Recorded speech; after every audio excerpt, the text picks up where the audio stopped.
বৃহস্পতিবার শেষ বেলায় বামদের ধর্মঘটের সমর্থনে রাজ্য সড়ক অবরোধ দুর্গাপুরে। রাস্তায় টায়ার জ্বালিয়ে ও প্রধানমন্ত্রী ও স্বরাষ্ট্রমন্ত্রীর কুশপুতুল দাহ করে চলল অবরোধ। নজিরবিহীনভাবে আটকে দেওয়া হল সেনাবাহিনীর জওয়ানদের বাস। আটকে পড়া বিজেপি নেতার ভাইয়ের সাথে বচসা ধর্মঘটীদের। ৪৫ মিনিট ধরে চলল রাজ্য সড়ক অবরোধ। দেশব্যাপী ধর্মঘটে বৃহস্পতিবার শেষ বেলায় দুর্গাপুরের মুচিপাড়া দুর্গাপুর ব্যারেজ রাজ্য সড়ক অবরোধ করে বামেদের তুমুল বিক্ষোভ। নজিরবিহীনভাবে আটকে পড়ল সেনাবাহিনীর বাস। পুলিশ বাস ছাড়তে এলে অবরোধকারীরা বাধা দেয় পুলিশকে। এরপর দুর্গাপুরের এএসবি মোড়ের কাছে রাজ্য সড়কের ওপর টায়ার জ্বালিয়ে ও প্রধানমন্ত্রী ও স্বরাষ্ট্রমন্ত্রীর কুশপুতুল দাহ করে চলে অবরোধ। প্রায় ৪৫ মিনিট ধরে অবরুদ্ধ হয়ে পড়ে রাজ্য সড়ক। এইদিকে অবরোধে বিজেপির জেলা সহসভাপতি চন্দ্রশেখর বন্দ্যোপাধ্যায়ের ভাই সূর্যশেখর বন্দ্যোপাধ্যায়ের গাড়ি আটকে গেলে তুমুল উত্তেজনা শুরু হয় বাম নেতাদের সাথে বিজেপি জেলা নেতার ভাইয়ের বচসা। পুলিশ কোনো ক্রমে সামাল দেয় পরিস্থিতি। আজকের ধর্মঘটকে সফল বলে দাবি করে সিপিআইএম নেতা সিদ্ধার্থ বোসের দাবি, ধর্মঘট সফল।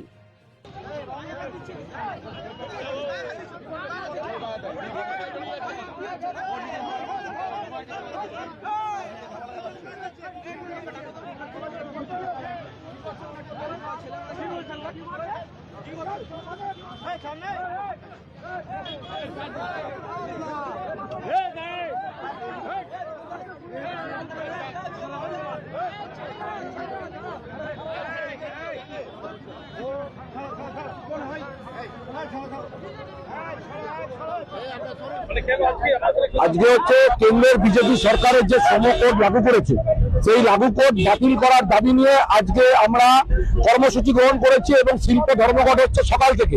বিভিন্ন কলকারখানায় শ্রমিকরা আজকে বড় অংশের শ্রমিক যারা আজকে কারখানায় যায়নি, এই শ্রম কোডের বিরুদ্ধে। শ্রম কোড মানে শ্রমিক মারা নীতি এবং শ্রমিকদের যে অধিকার, সেই অধিকার কেড়ে নিতে চাইছে এই মোদী গভর্নমেন্ট। আর এই মোদী গভর্নমেন্টের বিরুদ্ধে আমরা রাস্তায়, অথচ তৃণমূলের নেতারা আজকে সকাল থেকে কারখানার গেটে যাতে এই ধর্মঘট বাতিল হয় তার জন্য আজকে রাস্তায় নেমেছে।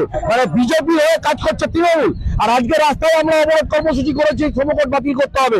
পুলিশের ভূমিকা দেখুন, রাস্তায় হেভি লোডেড গাড়ি, হাত পেতে পুলিশ পয়সা নিচ্ছে, আর আজকে পুলিশ এই ধর্মঘট ভাঙার জন্য রাস্তায় নেমেছে। আমরা তার প্রতিবাদ করছি, কারণ শ্রমকোড কোনোভাবে লাগু করা যাবে না। কলকারখানা বন্ধ, ছাঁটাই হচ্ছে শ্রমিকের গ্র্যাচুইটির টাকা পাচ্ছে না।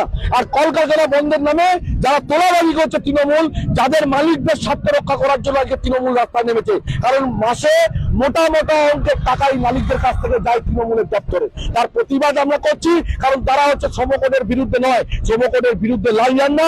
আর শ্রমিকরা চাইছে লাই আন্নাই পারবে এই শ্রমকোড বাতিল করতে। তাই লাই আন্নাকে তারা সমর্থন করেছে এবং দুর্গাপুর সহ গোটা ভারতবর্ষে আজকে ধর্মঘট প্রমাণ করেছে যে শ্রমিকদের পক্ষে, লাই আন্নার পক্ষে শ্রমিকরাই আছে। সেনাবাহিনীর একটা গাড়িও তো আটকে পড়েছিল। সেনাবাহিনী গাড়ি আটকে পড়বেই।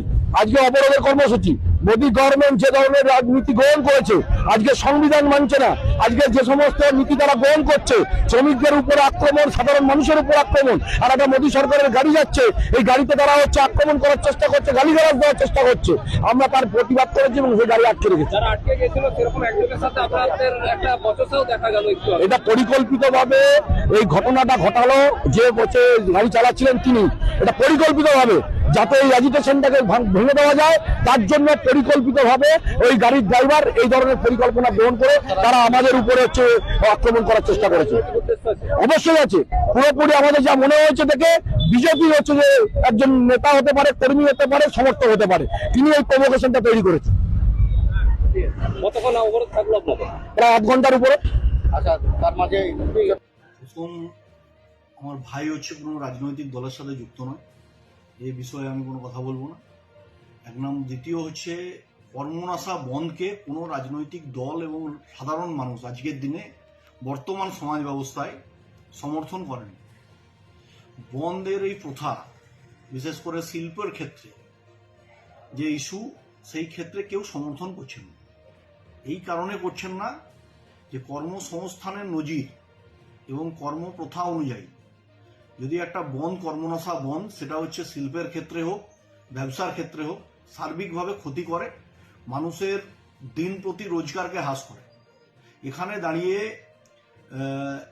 যে পরিস্থিতি তৈরি করছেন ওনারা, ওনারা ভারতবর্ষের প্রধানমন্ত্রী, ভারতবর্ষের স্বরাষ্ট্রমন্ত্রীর কুশপুতুল দাহ করছেন এবং ভারতবর্ষের সেনারা যারা দেশের রক্ষা করেন সীমানায় দাঁড়িয়ে, তাদের গাড়ি আটকে রেখে এই নাটক করছেন। সিপিএম এর এই নাটক মানুষ আর বিশ্বাস করে না। তাই এনারা ক্রমশ শূন্য থেকে মহাশূন্যের দিকে যাচ্ছে এবং এরা মানুষের সাথে আর নেই।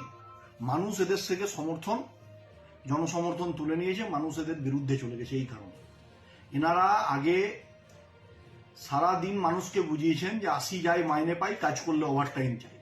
তারা আজকে এসে যখন শিল্পের কথা এবং কর্মসংস্থানের কথা বলেন, মানুষের কাছে এটা গ্রহণীয় হয় না।